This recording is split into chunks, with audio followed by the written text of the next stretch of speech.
1235321，各位網友好啊，歡迎嚟到吉 Sir 嘅頻道。早上提神，晚上安神啊！剛剛咧就同趙作榮教授咧就聯繫咗一輪，咁搞咗一輪，咁係啦，都冇辦法啦。One man band 就係咁噶啦，又要信號，又要個控制台，跟住又要放片，飽晒位，所以咧就而家大家聽到嘅咧，可能已經係黃昏嘅時段啦，就錄播直播參集，你可以話點解咧？因為我現時咧同趙教授咧遠在澳洲咧，大家喺度聯繫，然之後咧就錄播住，稍後咧即係而家你聽到嘅時間咧，就已經係黃昏嘅時段。但係好重要嘅咧就係希望不失咧，我哋都能夠係咪俾大家有一個貼地同埋親切感。吉 Sir 嘅頻道係早上提神，晚上安神啊！一切渴望真係令大家醒醒神去，三神合一。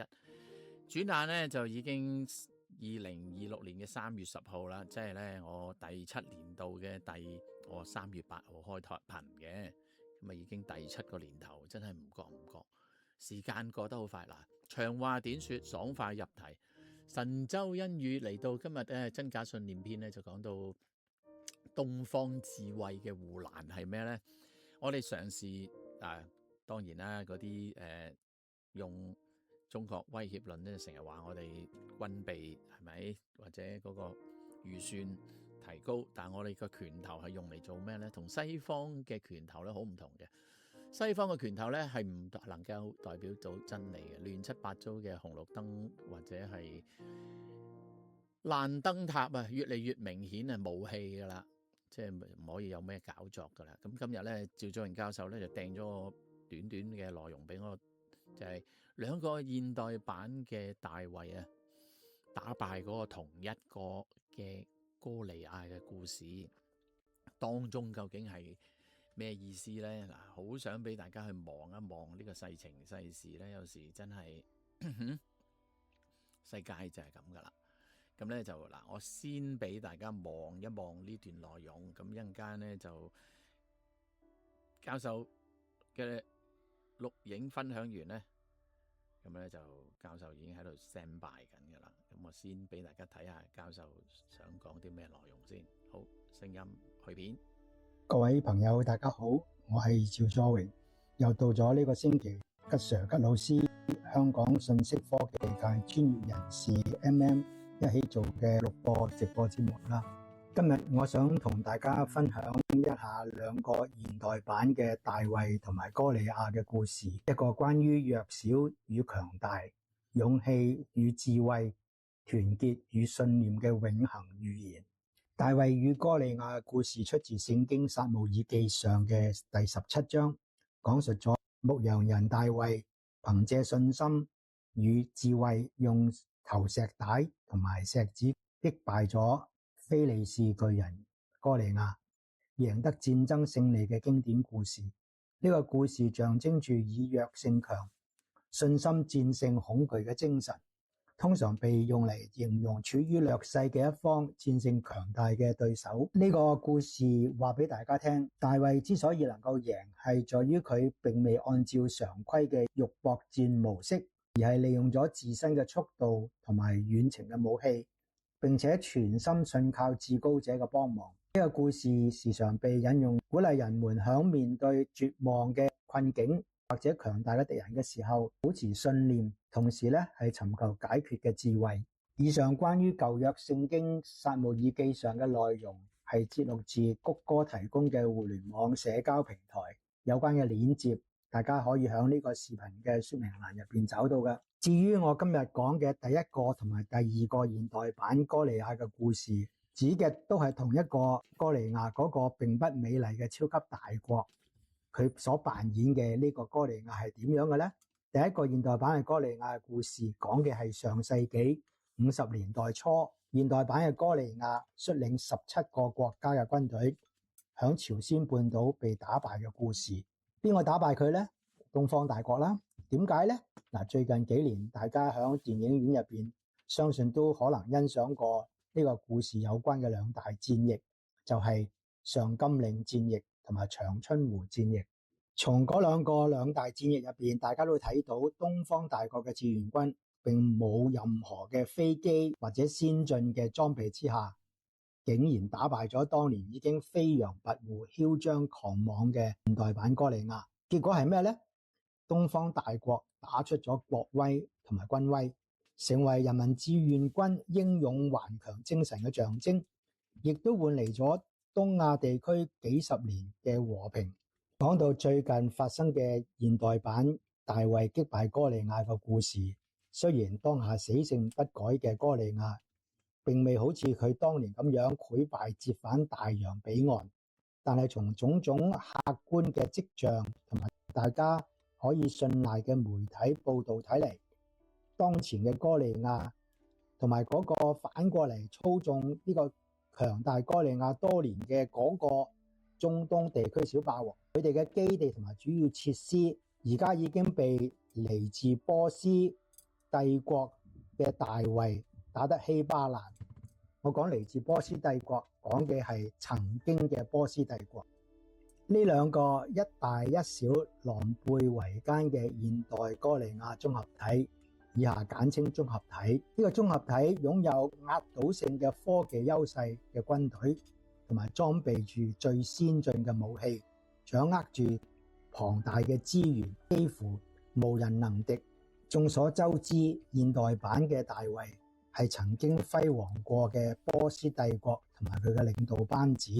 呢個帝國同埋佢嘅領導班子早已經淪為一個小國，一個被壓迫嘅民族。佢哋手中冇核武器，只有無人機同埋未必足夠嘅彈藥。但係呢個領導班子嘅大衛冇屈服，佢哋明白真正嘅力量不僅係嚟自武器，更加嚟自人心。領導班子號召佢哋嘅同胞們團結起嚟，用智慧彌補武器嘅差距，用意志對抗敵人嘅傲慢。佢哋利用地形打游擊戰，用信息戰擾亂對方嘅決策，用全民動員嘅韌性消滅敵人嘅內心。最終綜合體嘅鋼鐵天網響小國呢個大衛領導班子鋪天蓋地嘅廉價無人機襲擊之下被穿透咗啦。我哋睇到綜合體嘅高科技武器始終冇辦法摧毀呢個民族嘅信念，佢哋嘅金錢同埋權力亦都冇辦法收買呢個民族入邊嘅任何一個國民。大衛同佢嘅百姓用不屈不撓嘅精神，證明咗真正嘅強大唔係武器嘅數量，而係人心嘅凝聚，亦都唔係科技嘅領先，反而係信念嘅堅定。朋友們，歷史無數次咁樣話俾我哋聽，當弱小嘅群體團結一致，當佢哋拒絕恐懼、拒絕屈服，當佢哋用智慧同埋勇氣去戰鬥嘅時候，最強大嘅敵人亦都會被擊敗㗎。今日嘅世界仍然有好多大衛響度對抗佢哋嘅哥利亞，佢哋可能係被壓迫嘅民族，可能係爭取自由嘅人民，亦都可能係為正義而戰嘅普通人。佢哋嘅故事提醒我哋，只要團結一心，就冇不可戰勝嘅敵人；只要意志堅定，就冇不可逾越嘅高山。呢個視頻講到呢度為止啦，請大家繼續支持同埋廣傳吉 Sir 吉老師同埋我嘅香港識頻道。呢個視頻嘅文字版，大家可以登上百度或者谷歌搜尋加國明星多媒體平台就可以找到㗎。平台嘅網址亦都上載到呢個視頻嘅說明欄入邊。多謝大家，拜拜。好，咁咧教授嘅分享咧就嚟到呢度啦，幾分鐘嘅內容，咁就係啦，咁咧就趙作榮教授講完呢段內容之後咧，咁啊我哋又等候啦，咁咧我就將今日嘅題目咧就放咗出嚟，請大家去即係望一望，究竟係什麼的一回事啊？但唔知你點睇呢個比喻啦？近嚟咧就唔少有啲朋友啦我形容佢就用咗另外一樣嘢，就係以斯帖記，就形容咧今次咧就係講到咧就係猶太人即係嗰個歷史啦，咁但係咧就套用咗今天嘅以色列，係咪可以就係咁咧？而家調翻轉頭就係我哋睇到以斯帖記嗰度就係恃強凌弱啊嘛，咁而家你望翻究竟邊個恃強凌弱咧？毅然咁樣隨便用聖經套落咧，即係比喻唔到啊！甚至乎你講係一個預言，係更加誇張添。咁反而教授趙昭榮教授用呢個撒母耳記嘅比喻咧，就更加係比喻得貼切，因為你唔係講緊預言，你只係用一個比喻啊嘛。所以比喻同預言係兩回事嘅。咁呢個世界咧，好多人中意咧就硬係用神秘感比喻去。神秘感或者預言啦嚇，叫做去形容呢個世代呢個世界咧，有時真係過度演繹啦。我形容嗱，今天嘅民主燈塔唔知你點睇啊？呢個民主燈塔其實已經俾兩黨咧，即係美國呢個兩黨咧已經玩爛咗噶啦。民心講，唔知你同唔同意啦？我就覺得咧，真係唔好意思咁講，就係好明顯就已經係嗰回事啊，玩爛咗噶啦。唔知你又點睇咧？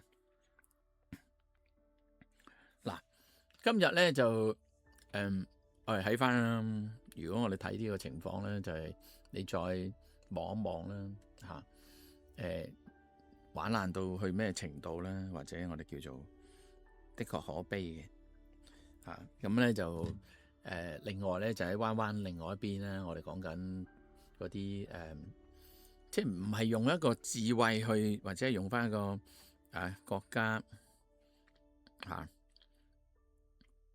或者血脈關聯咁樣去睇一件事情，而係咧係點形容啊？反而係用一種偏見啊，同埋咧用一種即係唔面對現實嘅態度去睇真實事情，因為咧就你再望下啦，個世界就係咁啦。護欄、拳頭或者武力，究竟咧係為防衛定為侵略咧？西方嘅拳頭咧，佢係調翻轉頭係用一個侵略，而且仲係咧包裝成話自己係真理，但事實上民心講。嗰啲連點24嘅指路燈，或者係我哋形容今天嘅爛燈塔，其實仲有冇戲做咧？好明顯，大家都會睇到嗰種所謂叫做豉油炆煮，係真豉油炆煮，還是只係一個工具，將上帝擺上台咧？兩個現代版嘅大衛打巨人，同一個歌利亞嘅故事，趙昭榮教授啱講完啦，唔知你又點樣睇啦？一個咁荒謬絕倫的世代，你係睇到個世界變成點呢？睇到究竟呢一個所謂燈塔究竟係真燈塔定係咩呢？其實一個燈塔嘅作用呢，就係作為一個指路之餘呢，更重要呢，就係你有一份啱嘅海圖。因為如果你海圖錯咧，可能嗰個燈塔咧係另外一個位置嘅燈塔咧，反而咧你就望錯燈塔咧，你就行錯路，或者甚至乎會築巢，或者唔知自己游咗去邊。咁所以其實燈塔所代表嘅係咪所有一切咧，還是係背後我哋有冇一個真正上天所指引嘅嗰個藍圖啊，或者嘅理念啊？呢個先重要。好多時咧，我哋就係反而就冇睇到呢個藍圖啦。趙昭榮教授嗰邊咧，可能我等入去咧就係甩咗出去啊。佢可能係去咗另外一條線啦，定係點嗱？因為我係見自己喺嗰個頻道個 Jazz 裏邊嘅，但係咧就教授咧反而就入去話唔見我喎。咁我一陣間再 check 究竟咩回事啦嚇。咁冇辦法，因為嗰個平台咧就唔係我主理。好嗱，咁我再翻嚟，真嘅，我哋嘅東方智慧就係我哋嘅拳頭係為保護自己嘅。咁上天究竟係會祝福邊一啲人，大家心裏有數噶啦。咁啊都唔需要拗啊。咁所以嗰個大美麗嘅董王啊，甚至乎請咗咁多牧師團隊去祝福佢咧，究竟即係問心講成效如何，同埋咧係咪嗰回事祝福到佢哋自己咧？即係問心講唔好貽笑大方啦，我只可以咁講即係一切事實就勝於雄辯。喺吉 Sir 角度講就係我覺得，因為咧你點樣吹噓都意義不大噶啦，因為你吹噓成點都冇用啊。因為問心講，你呢個巨人係以大欺小，於是乎反而俾小嘅咧就打趴你。正如趙祖榮教授頭先分享嘅內容一樣啦，係咪？咁但係卻係有啲人唔面對現實，就係甚至乎搞笑到就係話係咪某彎彎嘅將軍，退役嘅將軍獻計咧就針對紅綠燈紅綠燈咧就可以影響到解放軍嘅登陸或者進攻我唔好理你邊一邊用軍事啦。咁你有軍事常識嘅人，冇軍事常識嘅人，打仗嘅時間仲會睇你紅綠燈咩？我真係好唔明好幼稚定好荒謬啦。咁所以當你越嚟越睇到有啲人咧就嘴炮就叻，同埋智慧不足，再加埋咧就講嘅內容或者係邏輯不夠之餘咧，仲係荒謬絕倫嘅。咁你究竟係邊啲人係講智慧，邊啲人係有智慧？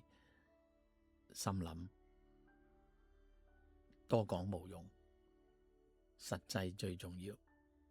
咁所以咧就今日吉 Sir 咧就借住呢個機會啦，同趙祖榮教授咧就分享呢段少少嘅內容，希望大家細想下，今天嘅世代究竟有幾多人係面對現實，還是定係用一個幻想或者自以為是的心態去睇事情？我真係好難講啊！咁咧嗱，嗰邊趙祖榮教授應該喺度啦，因為咧就大家都係，我都唔知係佢甩定我甩出去，總之就甩咗。但而家翻嚟啦。好，趙教授嗱，我唔知你梗係你甩咗出去啦。聽到幾多啦？因為我版面咧就冚住咗嘅，咁我望翻之後咧就睇到，咁原來真係啦，我甩咗出去，咁冇辦法啦。究竟係嗰個 Jazz 問題定乜都好啦。好，趙教授，咁頭先我分享嗰些少嘅睇法啦，我唔知你聽到幾多啦。好啊，係啊，咁交咪俾你先啦。我聽唔到嘅，咁唔緊要吓，你提一提我就照補充。好啊。嗱，頭先我就解釋咗你嗰個歌利亞嘅故事啦，同埋咧你都知道我之前 send 咗一段咧，就係嗰啲人用以斯帖記嘅內容，我唔知係咪因為咁誘發你就用咗撒母耳記啦。我諗好重要嘅嗱，我哋咧就唔膽敢隨便講預言嗱。如果我掟俾你嗰啲古仔咧，嗰啲人演繹嘅聖經咧，就將歷史裏邊嘅故事咧，就成一五一十咁樣咧。嗱，一五一十你有兩個意思㗎，好中性嘅，即係我形容出嚟咧，完全咧將佢套落去現代嗰個情景，就將好似講預言咁，而家實行嘅嘢咧，就好似預言咁講翻個例子啦。嗱，我哋譬喻同埋預言係兩回事嚟噶嘛。如果用邏輯嚟講，我諗教授好清楚啦。譬喻咧就係嗱，譬如我舉一個例子呢個就可以代表類似嘅意思，就唔會絕對化嘅。但預言咧就直情完全當咗係嘅。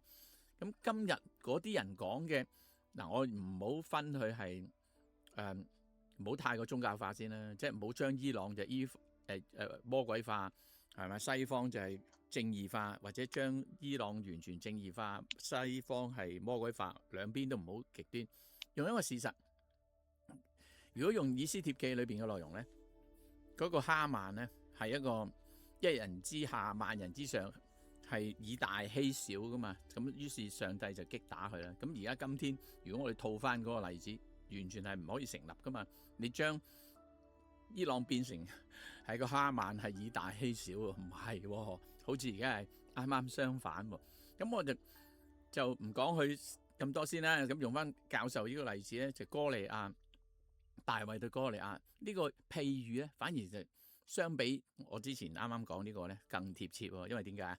我哋真係用一個譬喻啊嘛。咁而家真係以大欺小嘅時間，反而俾個小咧就打翻去一仆一碌喎，係咪啊？即係有時我哋要分咩叫譬喻，咩叫預言。我哋人微言輕，同埋如果用一個宗教性嘅角度更加啦，唔好隨便將自己當做先知，同意嗎？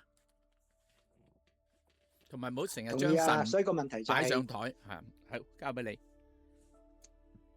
嚇嗱，我就會覺得始終都係好多時候，我哋有一句説話，唔好引喻失義啊。即係換句話講，就唔好引錯啲東西，而令到自己咧就非常之尷尬，做錯講錯咗之餘咧，就將啲事情咧就顛倒黑白是非啊。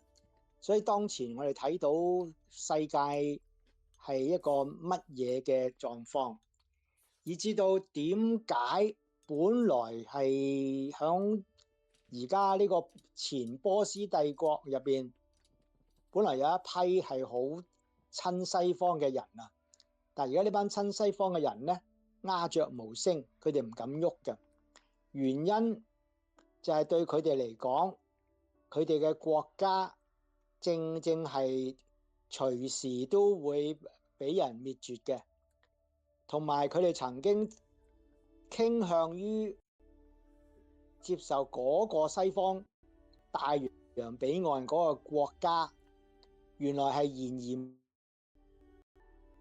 而無信嘅，完全冇公信力嘅。好啦，如果佢哋真係上咗台之後，亦都可以隨時被推翻落嚟噶嘛。所以個問題就係，所有公信力也好，自己呃自己都好咧，來來去去都係響大洋彼岸曾經非常之輝煌亮麗，又係超級強國嘅國家。其實佢嗰個道德淪亡之餘咧，自己嗰個真正嘅軍事實力都係衰亡緊嘅。所以個問題就係，點解個世界會開始轉變，由西向東望？然之後我就好多時候我好中意用呢句説話叫做北望神州啊。神州就係我哋嘅祖國啊。嗱，喺咁嘅情況之下，阿吉 Sir 就係話未來呢個世界嘅穩定、繁榮，以至到安定，去到和平呢個階段咧，其實唯一可以話係定海神針嘅，就係東方大國啊。嗱，俾緊時間你。嗱，我完全同意嘅。不過咧，我就會咁樣另外一個角度睇咧，即係我哋東方大國咧唔會爭做大佬嘅，即係大家又唔好過度即係膨脹啦。我哋可以即係或者我哋叫做咁講啦。我覺得咧，即係而家呢件事情咧會催化咧東西方和解同埋世界和解嘅。咁但係呢個世界和解究竟係邊一個會企出嚟做呢個和事佬咧？咁我覺得我哋東方大國咧會喺後邊咧係極力支持和平嘅。但係咧，我嘅形容咧，如果用我認識用翻尼采經卷嘅提示啦，我唔係先知啊，首先要鮮明。我自己睇法就係會有一個人出嚟，但呢個人咧就唔會係我哋東方大國嘅，因為如果用翻尼采經卷嘅預言咧，都係屬於應該係西方或者甚至乎準確啲講咧係猶太裔人嚟嘅。咁呢個假嗱，呢個我唔敢講啦。佢出嚟嘅時間可能真係吸引咗好多人啊！要和平啦，大家唔好打到希巴蘭啦，咁不如和解啦。咁呢個就會，所以有時有啲人就話啊，如果耶路撒冷起呢個以色列聖殿嘅時間咧，世界大亂啦嗱，咁我就會有唔同嘅演繹嘅，就係、會有一個時間咧，係令到大家都想和平咧，咁啊要傾嘅時間咧，耶路撒冷聖殿係會起嘅，但係起到咁上下咧，又麻煩㗎啦，因為始終大家有啲係咪啊？你睇我唔順，我睇你唔順，同埋有啲小動作嘅時間咧，就會出事㗎啦。嗱，咁呢個我哋留待未來啦。咁但係反而我同趙祖榮教授即係分享嘅時間咧，我又覺得我好同意就係呢個大美麗咧會式微嘅，因為點解會式微咧？佢式微嘅時間咧，到頭來咧就唔到佢去為純利益啦。咁至於嗰、個、所謂的由今天嘅以色列咧，佢應該都要低低地掛一鋪，咁啊肯同呢、個佢嘅前兄弟啦，我形容其實阿拉伯國家大家都係兄弟嚟嘅，同猶太人。咁啊呢個就不得而知啦。嗱，我反而咧，我唔知啊。嗱，教授先補充頭先我啱講咗呢段內容，跟住咧教授講完咧，我哋就跳翻過嚟，我哋自己係咪啊兩岸多少少嘅嘢講些少，咁我哋就完結啦，好唔好啊？趙祖榮教授交翻咪俾你。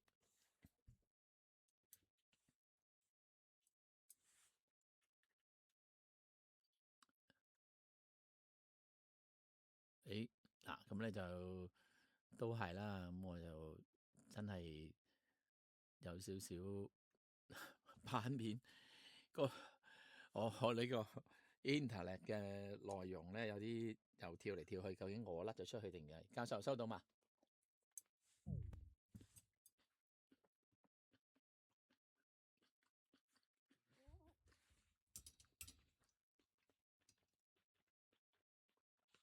教授，hello one two three，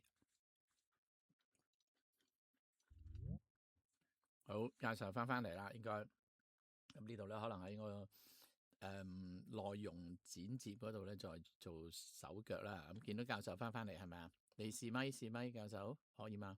係啊，嗯。啊，聽唔聽到啊？係我OK，啱講完嗰段內容，你唔知聽唔聽到啦？即係我就譬喻緊未來啦，跟住聽唔到，係你聽唔到唔緊要啊，啊？你聽到邊個位置啊？嗯，隨便接住。唔緊要啦，你繼續落去啊，聽唔到，我完全聽唔到你講嘢，我其實頭先中間中意我哦去即刻去再換咗部機啫嘛。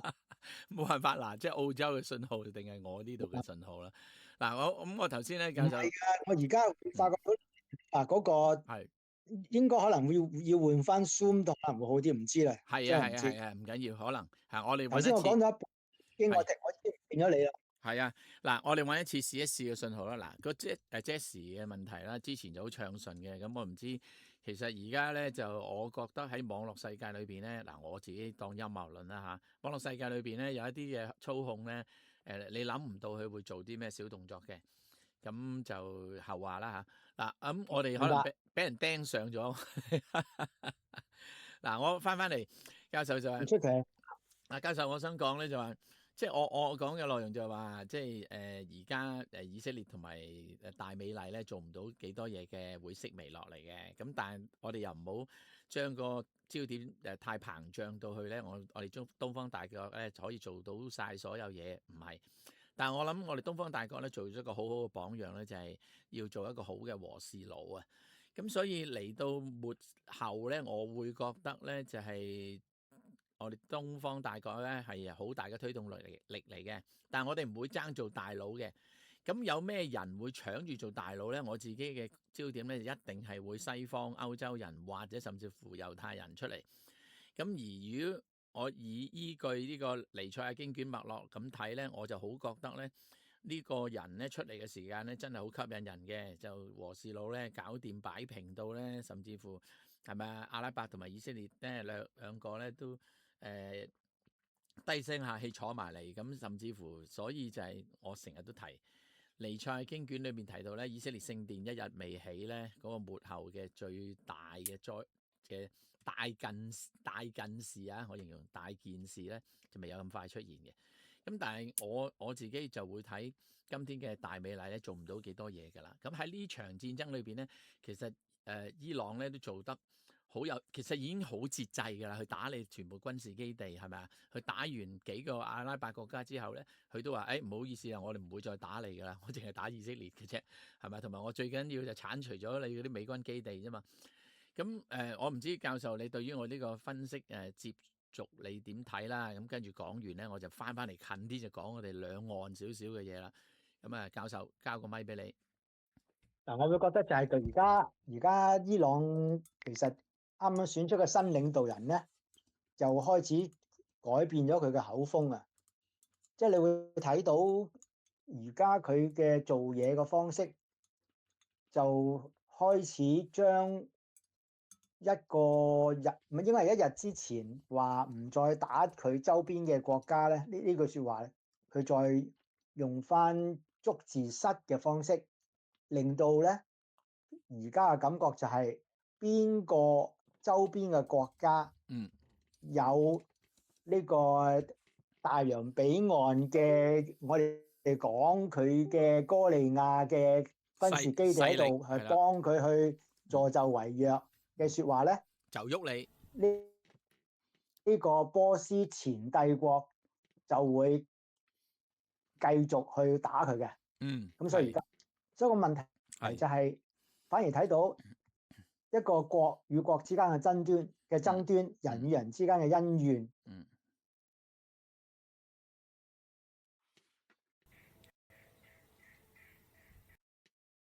係啦，即係啦，教授咧就本身願唔願意係咪？係啦，嗱呢個都係啦，即係呢個爭端裏邊咧，即係古代近東我哋呢個中東咧，其實都係屬於亞洲區啦，係咪？繼續教授。嗱咁咧就我而家咧已經停咗其他嘅轉接位啦，咁咧就唯一咧就係啦，咁啊教授都係啦斷斷續續嘅，咁啊唔緊要，咁啊但係我補充啦，即係教授講嘅內容就係都係啦，即係我覺得拿捏得更準嘅就係我唔再打你啦，打夠啦，咁因為好簡單一樣嘢啦嘛。我最主要針對就係你美軍基地啊嘛，咁而家調翻轉頭咧，此刻咧又再清楚啲啦。嗱，你唔好再俾即係外部勢力走埋嚟搞震啦。如果有嘅話咧，就好簡單，我仲用一句就係，總之唔好有外部勢力，我哋自己圍內中東人自己講掂數，就唔好再俾外部勢力侵入嚟。如果唔係咧，冇辦法，我都要喐手噶啦，係咪啊，教授？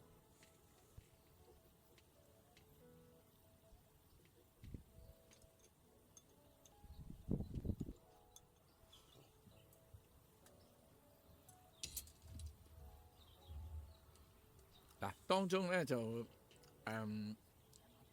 都係咁講啦，即係教授嗰邊咧就可能聲音啊嗰樣嘢啦，咁可能我哋真係要轉一轉我哋嘅聯繫網絡，可能用翻 Zoom 啊，定係用其他啦。咁我自己有個 Zoom 咧就 OK 嘅，咁我嗰個就係長時間冇影響嘅。咁但係個 Zoom 嗰個效能同我而家呢個對比會唔會一樣咧？咁啊另計啦嚇。嗱，趙章教授就唔緊要嘅，隨時你可以插入嚟，因為可能有 delay 同埋信號。好，嗱，我就先用一首歌，趁教授咧就喺度等候緊嘅時間咧，我就送俾大家一早諗咗嘅。呢隻咧就係當年我有睇嗰套戲嘅《點指兵兵》。就係張國強做嗰個新仔警察，咁啊成套戲咧好戲劇化咧，就係臨尾咧一個好騰雞嘅警察，佢新仔啊嘛，揸槍都唔敢用咁滯，就係一個好結尾嘅場景之下咧，佢就自己跣一跣腳咁咧就開槍打瓜咗個賊，因為個賊咧已經發到癲嘅啦。咁呢個點指兵兵裏邊咧就係好明顯就係講緊一個人啊，有好多嘢你點能夠完全可以掌控得晒啦？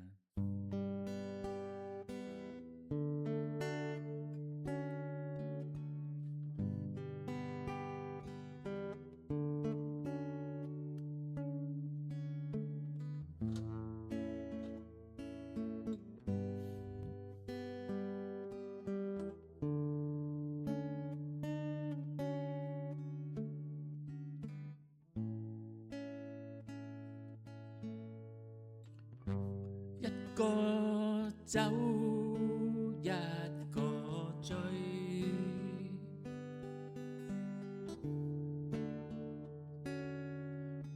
冰拆方似早分配，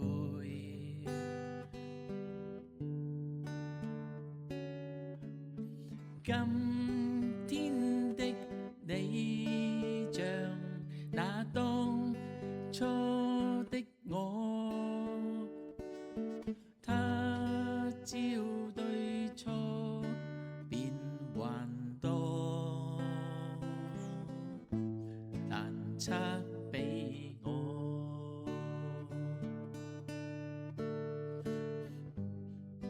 不會少，不會多，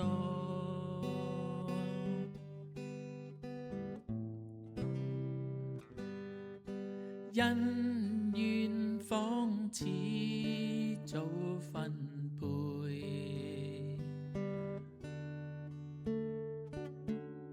他朝的你像似今天的我，當初遠景難分清楚，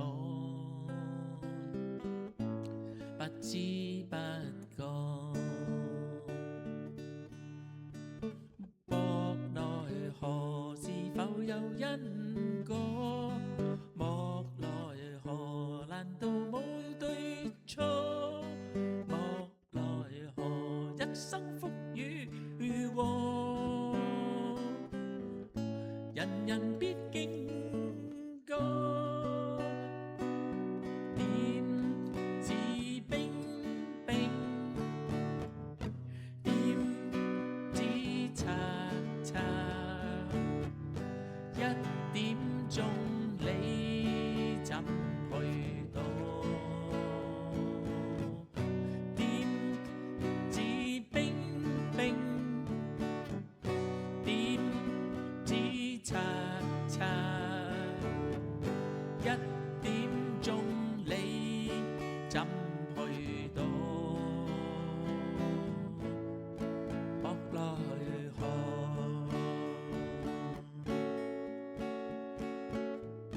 莫奈何。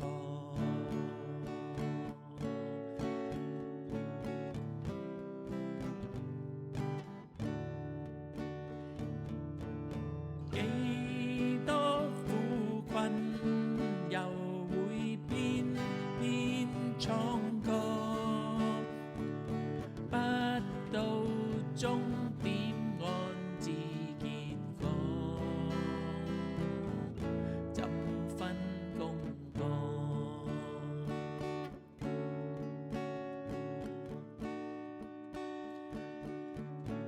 莫奈何。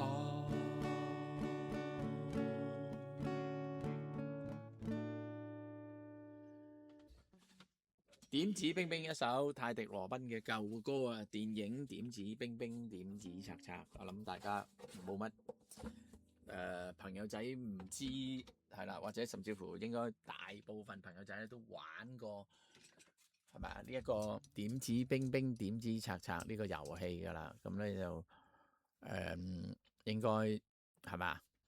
唔係好難玩，咁啊大家冰捉賊。你救我，我救你，究竟邊個賊邊個兵係咪？喺點指冰冰遊戲裏邊咧，真係都幾得意嘅。咁咧就嗱，咁嗰邊咧就趙作榮教授啦，就我啦，同埋各位啦，就出出入入咁喺嗰個系統裏邊咧捉迷藏又好啦，點都好啦。我諗今日咧頭先係見到 MM2現形嘅，咁但係係啦，個信號都係啦，我又入翻去嗰條 link，暫時就希望係啦，接翻嗰個內容，咁你就等大家咧就係咪啊？可以望到睇到啊，大概吉 Sir 想同大家講啲咩咧？其實我都係嘗試都係用嗰句説話㗎，係咪啊？所謂